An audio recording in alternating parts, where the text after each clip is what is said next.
The basket in the backyard. It was a cold and quiet night. The wind was blowing gently, and the sky was full of stars. John lived alone in a small house near the woods. He was a simple man, working from home, enjoying his peaceful life. He didn't have many friends. He liked reading books, drinking coffee, and watching the sky at night. But that night was not normal. John was in his living room, reading a book, when he heard a strange sound, like a soft humming, coming from outside. It was not the wind. It was something else. Something strange. He stood up and looked out the window. There was nothing at first, just the dark backyard and trees moving in the wind. Then suddenly, a flash of blue light appeared in the sky. It was fast like lightning, but without thunder. And then, silence again. John felt something, a strange feeling in his chest. He grabbed his flashlight and went outside. As he walked through the backyard, the humming sound grew louder. He followed the sound until he saw something under a tree. It was a small basket, glowing. He stopped. His heart started beating faster. "What is this?" he whispered. He slowly walked closer. The basket was beautiful, made of silver threads and blue lights. It was not normal. It was not from Earth. He bent down and looked inside the basket. His eyes went wide. There was a baby inside, but this was no ordinary baby. The child had soft, pale skin with a light blue glow. Her eyes were large and bright, glowing like stars. She looked at John and smiled. And in that moment, the humming stopped. John was frozen. He didn't know what to do. Is this a dream? He asked himself. Suddenly, he looked up. Something moved in the sky again. A small object, like a spaceship, rose high above the trees and disappeared into the stars. John looked down again. The baby was still smiling. She raised her small hand and touched his arm. It was warm, human, but also not. He gently picked up the basket and carried it inside his house. Inside, he placed the baby on the sofa and stared at her. She looked healthy. She was calm. She didn't cry. She just stared at him like she understood everything. John sat down, confused. "Who left you here?" he asked softly. "Where did you come from?" The baby didn't answer, of course. But something inside John told him she was special. She was not from this world. He looked at the glowing basket. Again, there was a small piece of paper attached to it, written in strange symbols. But one word was written in English. "Zara, Zara," he read aloud. "Is that your name?" The baby smiled again. As if she understood, John leaned back in his chair. His hands were shaking. This was real. This was happening. A baby, an alien baby, was now in his home. He didn't call the police. He didn't call anyone. Deep inside, he knew this was not something the world was ready for. That night, he couldn't sleep. He sat beside the baby, watching her. She slept peacefully, her small chest rising and falling slowly. A soft light glowed from her skin in the dark room. Every few minutes, John looked out the window. He thought he saw lights in the sky, moving slowly. Maybe watching. Maybe waiting. By morning, the baby was still there, and the basket had stopped glowing. It looked like a normal, simple basket now, like the magic had faded. John gave her some warm milk. She drank it happily. He didn't know if it was safe, but she seemed fine. Over the next few hours, John made a decision. "I don't know who you are," he whispered to her, "but I will protect you. Until I find the truth, I will take care of you." He named her Zara, just like the note said. And from that moment, everything in his life changed. He didn't know where she came from. He didn't know why she was left here. But one thing was clear. She wasn't just a baby. She was a message. Warning, a beginning. And somewhere out there, someone or something was watching. Raising the unknown. The baby was not crying. She never cried. John noticed that from the beginning. No matter how cold it was or how dark, Zara stayed calm. She only looked at him with those glowing eyes, always watching, always silent. like she was studying him. 1 week had passed since that strange night. John had stopped asking himself if it was real.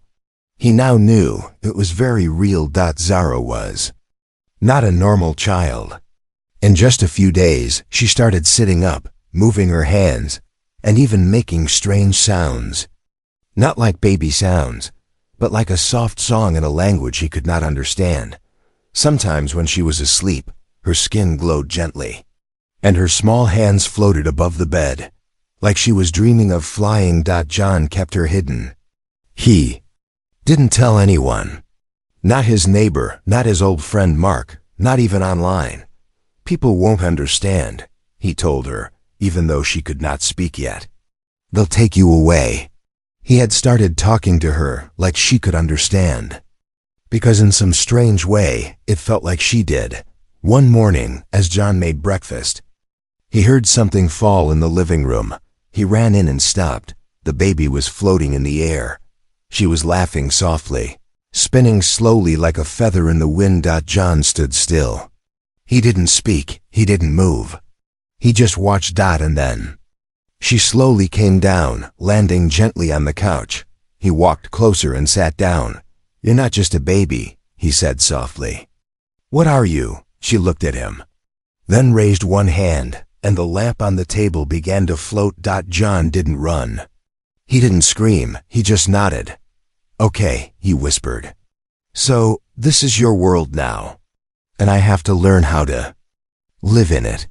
Years passed like pages in a fast book. Zara grew faster than any human child. By the time she looked 3, only 1 year had passed. By age 5, she looked 7. She spoke perfect English. She also spoke that strange language. In her dreams, the one John couldn't understand, she could move things without touching them, make lights turn on with her mind. She knew when someone was about to knock on the door, even before they did, but she never asked questions about where she came from. And John never told her. One rainy evening, Zara sat near the window, her hand on the glass. "Why do the stars feel like home?" she asked suddenly. John looked up from his chair. That question hit deep. "What do you mean?" he asked. She pointed to the sky. "They feel familiar, like I've been there, like they miss me." John felt a cold wave inside his chest. He stood up and walked to her. "You're special," he said. "Maybe the stars are where you came from, but this is your home now." Zara looked at him, her eyes serious. "Then why do I hear voices in my sleep?" John froze. "What kind of voices?" he asked. "They call my name. They say I'm the key. They say someone is coming." John didn't know what to say. He thought they were safe. He thought they were alone. But now, he wasn't sure. That night, after Zara went to sleep, John stood outside in the backyard, the same place he found her all those years ago. He looked at the sky. It was cloudy. No stars tonight, but deep in his chest he felt something strange. Feeling he hadn't felt in years. They were not alone, and maybe, just maybe, someone or something was on its way. Far above the earth, beyond the clouds, in the cold dark of space, a light blinked. It was not a star. It was a ship, and inside the ship, someone opened their eyes. "Zara," she whispered, "I'm coming back." The return. Zara was dreaming again. She stood in a strange place, a wide desert of silver sand under a purple sky. In the distance, a tall figure waited, wrapped in light. The wind whispered something. Her name, Zara. She walked toward the figure. Each step echoed like thunder. As she got closer, the figure raised its hand. "I'm coming," the voice said. "You're not safe." Suddenly, the ground broke apart beneath her feet, and she fell into darkness. Zara woke up gasping. Her eyes were glowing bright blue. The lights in her room flickered and burst. The walls shook. Downstairs, John dropped his cup of tea. It shattered on the floor. He rushed upstairs. "Zara!" She sat up on the bed, breathing hard. Her hands were glowing. The air around her was hot. I saw her again, she whispered. She said she's coming. John sat beside her, holding her hands. Slowly the glow faded. Who? He asked softly. Who is she? Zara looked into his eyes. My mother. That same night, the sky changed. A deep sound like thunder without clouds filled the air. Animals ran from the forest. The wind stopped. John stood on the porch. Zara beside him. Both staring at the sky. A streak of light shot across the stars. Slow but heavy, like it was watching the earth. Then it vanished behind the hills. Zara didn't blink. She's here, she said. I can feel her. John placed a hand on her shoulder. Are you scared? She shook her head. No, but you should be. The next morning, they found the crater. It was in the woods, behind the house. Trees were burned. The ground was black. Something had landed. Something large. John and Zara stood at the edge of the crater. Smoke rose from the center. Then they saw her. A woman stepped out of the shadows. Tall, glowing slightly. Skin soft silver, eyes bright like stars. Her clothes shimmered like metal and light. She was not human, but she looked at Zara and smiled. My child, she whispered. Zara took a step forward. The woman opened her arms, but John stepped in front of her. Stop, he said. Who are you? The woman looked at him. Her voice was calm, almost like music. I am Saraya. I left my daughter with you, to save her. John's eyes narrowed. Why now? Why come back? Saraya looked at the sky. They found her. They're coming. If they take her, Earth will fall. Back at the house, Saraya sat on the couch, her eyes never leaving Zara. She was born with something inside her, she said. A power. Old and dangerous. She doesn't know it yet. But others do. They want to use her. John stood in the kitchen, trying to understand. You left her here like a message in a bottle, he said. You left her with me. I've raised her, protected her, loved her. Saraya nodded slowly. I know, and that's why she's still alive. Zara stood quietly in the middle of the room. Her hands trembled. Why am I the key? She asked. Saraya looked at her with sad eyes. Because you can open a gate between worlds. A gate to power. A gate to war. They will come to take it from you. They will burn everything in there. Way. John looked at them both. Then we stop them, he said. Together, outside the house, in the deep shadows of the trees. Something was watching. Its skin changed color like leaves. Its eyes blinked sideways. It whispered into a device made of bone and metal. Target found. The key is awake. The truth about Zara. The stars were not still tonight. Above the earth, far beyond the clouds, ancient patterns began to shift. Lights moved where lights should not be. Signals crossed through dark space like whispers in a forgotten language. Down below, Zara stood in her room, staring into the mirror. But the reflection wasn't moving. It smiled. She didn't. Saraya stood near the window in silence. The night wind touched her silver skin, but she didn't feel cold. Her mind was somewhere far, among broken moons and dead skies. John watched her from the hallway. He didn't trust her yet. But he knew this. Danger was coming, and she was the only one who had answers. Zara came downstairs. Her eyes were quiet. Too quiet. Why did I see myself, but different? She asked. In the mirror, Saraya turned. Her voice was soft but heavy, because the real you is waking up. John stepped in. Enough riddles, tell us the truth. All of it. Saraya looked at both of them, then nodded. It's time. She walked to the living room. With a wave of her hand, the lights dimmed. The fireplace lit itself. She reached into her cloak and pulled out a small round object. It looked like a black stone, but it floated and hummed. This is a star mine, she said. It carries memory. From my world. She placed it on the table. It glowed and the air changed. A vision appeared, a great city in the sky. Tall, towers made of light, ships floating like birds. And in the center, a crystal, huge and shining. That, Soraya said, pointing, is the core of Velari, the heart of my people. The vision shifted. The crystal cracked. Explosions, screams, the city falling. John's eyes widened. What happened? Greed, Soraya said. A powerful being tried to take the core's energy, but it was too much. The core was broken, its power scattered. Zara stepped forward, staring into the light. And I'm part of that power? Soraya nodded. You were born with it. You carry a piece of the core inside you, a living gate. John looked between them. So she's a weapon? Soraya turned to him sharply. Double quotes, no, she is more than that. She is choice. The core responds to heart, not hands. Zara sat on the floor, holding her head. But I don't want to be special. I just want to be normal. Soraya knelt beside her. I know, child. I wanted that for you too. That's why I left you here, hidden. But now your light has been seen.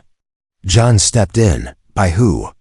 Soraya stood slowly. They are called the Hallowed. They are not alive, not fully. They were once Velari too. But they gave up their bodies to become hunters of energy. Empty, cold. They want the core to live forever. She looked at Zara. They will come for you, not to destroy you, but to use you. Suddenly, every light in the house flickered. Zara looked up. Her hands were glowing again. She stood without fear. I can feel them, she said. One of them is already here. John grabbed the flashlight and headed for the door. But Soraya stopped him. Not out there, she said. Her voice dropped. Inside, John froze. What do you mean? Soraya looked toward the basement. Something has entered your home. They moved down slowly. Step by step, the basement door creaked open. It was dark. Too dark. John held up the flashlight and saw it. A figure standing in the corner. Too tall, no face. Its skin shifted like smoke. Its arms were thin as branches. Its chest was pulsing with strange blue veins. Zara stepped forward. It spoke, not with sound, but inside their minds. She is ours. The core must return. Soraya raised her hand and blasted the figure with a beam of light. It screamed without a mouth and vanished into ash, but the air still felt heavy. They are close, Soraya said, and they will not stop. Zara turned to John. I'm not just your daughter anymore, she said. I'm a key to something much bigger. I want to know who I really am.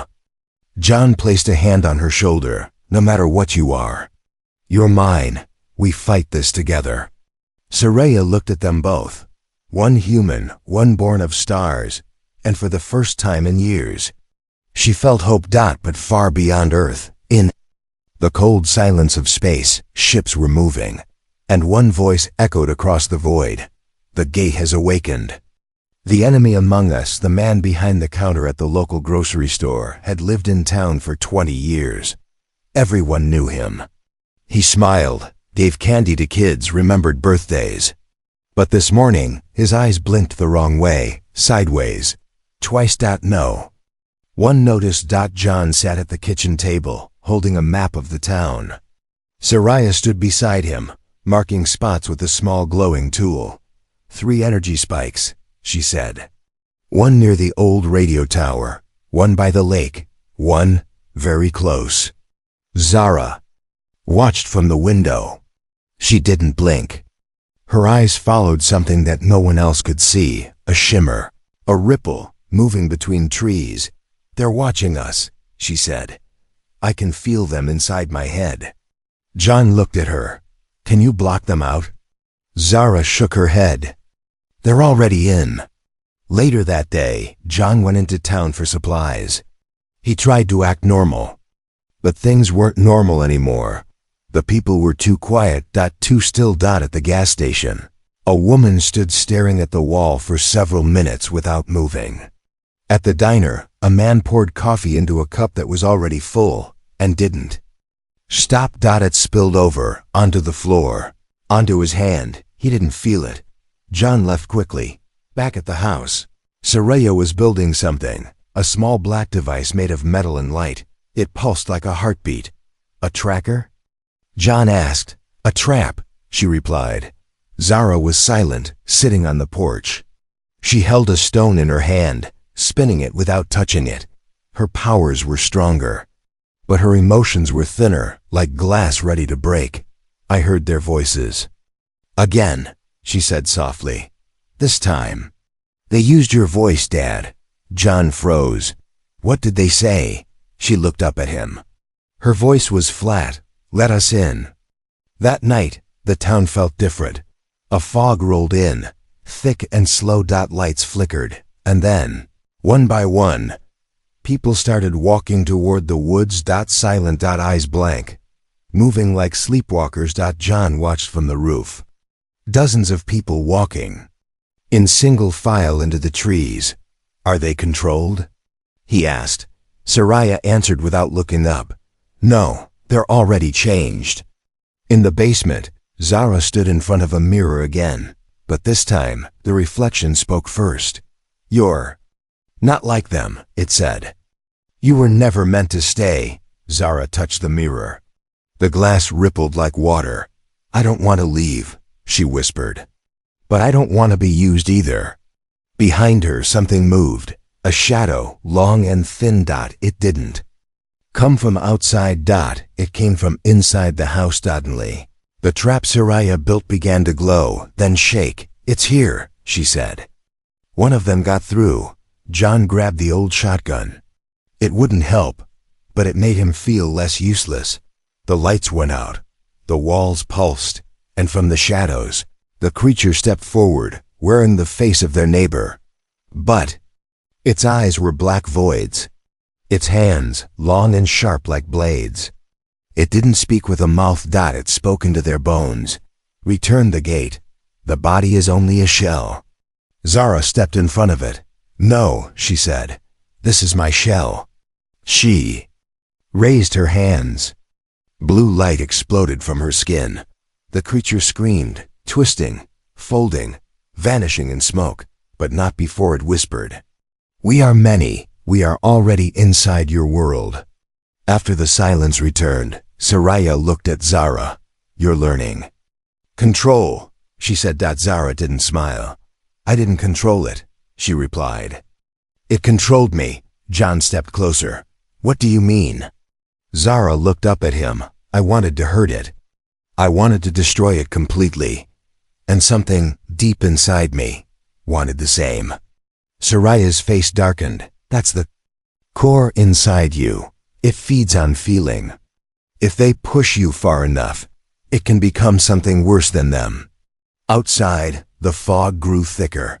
The townspeople were no longer themselves, and far beneath the earth's surface, something ancient was waking up, something that once held the full power of the core, and it wanted it back. The capture Zara didn't scream when they took her. She didn't have time. One moment she was brushing her hair by the mirror. The next, silence. The glass twisted behind her like water. Two shadowed hands reached through.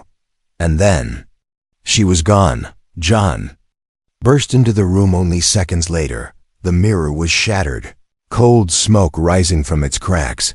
Zara's necklace, the one she'd worn since she was a baby, lay on the floor, pulsing with faint blue light. He picked it up with shaking hands. Zara! He yelled, but the house was empty. Too quiet. Saraya appeared in the doorway, already knowing. They used the reflection gate, she said. That means they've opened a path underground. Where is she? John's voice cracked. Saraya closed her eyes. Not far, but not near. Between. Between what? He asked. Between time and space. A place only the hallowed can survive. Zara opened her eyes inside a metal room. She wasn't tied, but she couldn't move. Her body was frozen, held by something invisible. 3 figures stood in front of her. One looked like a child, one like a soldier, one like John, but they were not real. They were masks. Voices entered her mind. All at once. You are the key. You are the gate. You are the gift. Zara didn't answer. But inside, the core responded. The room shook slightly.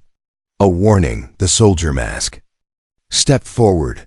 Your power will open what we cannot. You will give us the path, or we will take it. Zara whispered one word. No.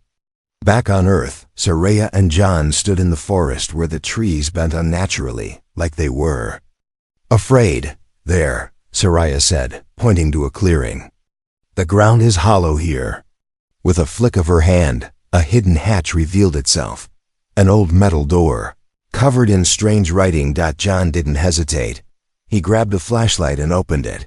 Dark stairs led downward, deeper than they should. The air smelled like rust and lightning. Zara was taken to a large chamber now, filled with old machines.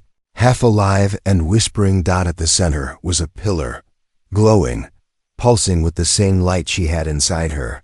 She realized then.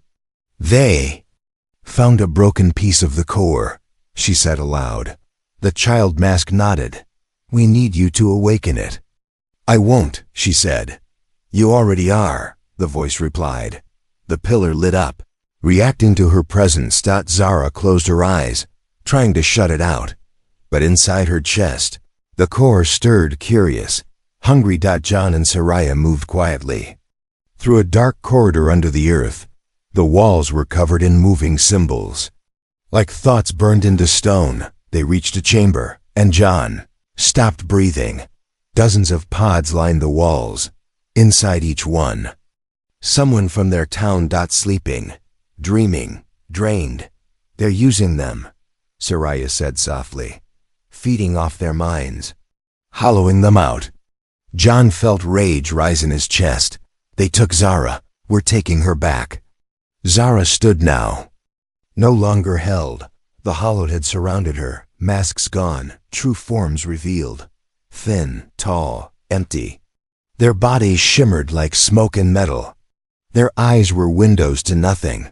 They circled her, chanting without sound. The core inside her answered. Zara floated off the ground. Her eyes glowed. The room shook. One Hollowed reached for her. He didn't touch her. He exploded. Alarms screamed. The walls cracked. And across the chamber, Saraya and John arrived. Zara! John shouted. She turned. Her voice was layered now, like two people speaking as one. Get out! We're here to help. John stepped forward. Zara's hands raised. Energy surged. Saraya leapt forward, covering John just in time. The blast hit the wall, blowing it apart. I can't stop it, Zara cried. They're using me. Saraya raised both hands. Then let me in, she said. And without touching her, Saraya stepped into her mind. Inside the core space, a glowing world between thoughts, Saraya found the real Zara, small, crying, afraid. Saraya held her tightly. You are more than the power inside you, she whispered. You are more than what they want you to be. Zara opened her eyes. I want to go home. And she took back control. The energy stopped. Zara collapsed into John's arms. The hollowed screamed from the shadows, falling, twisting, breaking. The chamber shook again. Saraya looked around. This place is collapsing. We have to go, now. As they escaped through the burning tunnels, Zara whispered weakly, They didn't want to kill me. They wanted to open something. John looked at her. Open what? Zara stared ahead and said, The real core, the one still hidden. The final stand began with silence, not peace. The kind of silence that comes before a storm. The kind that makes the birds stop singing, the trees stop swaying, and even the stars seem to hold their breath. Zara stood at the edge of a cliff, looking up at a sky that no longer felt like hers. Below her, the earth was still. But above her, something ancient had awakened. 3 days had passed since the escape. Soraya worked without sleep, drawing maps from memory, building devices from scrap, and marking symbols in the soil with glowing hands. John did what he could, made food, asked questions, stayed close to Zara. Even though he barely recognized her, now she had grown quieter, stronger, brighter, but not happier. The core they tried to open, Soraya said, wasn't their final goal. She placed a glowing stone on the table. They were only trying to wake it up. John stared at it. What is the core? Soraya looked at Zara. It's not a thing. It's not a place. It's a choice. Zara's voice was soft. You mean? May, Soraya nodded. The last gate. The only one still closed. And now, they know where you are. That night, the sky tore open. A hole above the earth. Black, wide, moving ships unlike anything human fell through. Quiet, alive, crawling like insects made of bone and metal. The Hollowed were here. And this time, they weren't hiding. Zara stood in the middle of a field, her hair floating, her skin glowing, her heart pounding with fire. They don't want Earth, she said. They want what's beneath it. Soraya nodded. The ancient seed. The original core, buried before your time. But your power is the key to open it. John gripped her hand. So we don't let them open it. Zara looked at them both. Her voice calm. Then I have to open it first. They traveled to the oldest place, the Stone Heart. A hidden mountain, hollowed long ago by something not from Earth. Deep inside, they found the gate, a giant wall, breathing slowly like a living thing. Symbols pulsed along its surface. And in the center, a handprint. Zara stepped forward. I've seen this, in dreams. Soraya stood beside her. Once you touch it, there's no going back. Zara looked at John. If I don't come back, no, he said. You will. You're my daughter, not a weapon, not a gate. Just Zara. Zara smiled. Then she touched the wall. The gate exploded in light. Wind howled in a world with no air. The mountain trembled. And a voice filled the earth. Welcome back, core bearer. Zara opened her eyes, but she was no longer standing. She was floating in a place of stars and memory. Ghosts of past. Core bearers moved around her. Warriors, healers, lost children. They whispered, the power is yours. But power always chooses its price. On Earth, the Hollowed attacked. Ships landed. Creatures spilled out. Soraya and John fought side by side, one with alien tech, one with pure human rage. But they were losing. Then the sky turned white. Zara returned. No longer afraid. No longer unsure. She floated above the ground, eyes burning bright as galaxies. The Hollowed screamed. Zara raised one hand, and the gate inside the earth opened fully. But not for them. It opened for her. Light swallowed the battlefield. The Hollowed were pulled back, their power breaking apart like smoke and wind. One final voice echoed in their minds. This is not your world. Not anymore. Then silence, real peace. Later the mountain stood quiet again. Zara sat beside her father, leaning on his shoulder. I didn't destroy the core, she said. I became its protector. John looked at her. You saved us. Zara smiled, but her eyes carried galaxies, and now I carry everything. Soraya approached. The war is over, but the stars still whisper. If they call again, Zara stood, I'll answer. And high above, in the black space between stars, a signal was sent. But this time, it wasn't a cry for help. It was a warning. The gate has chosen Earth. Do not return.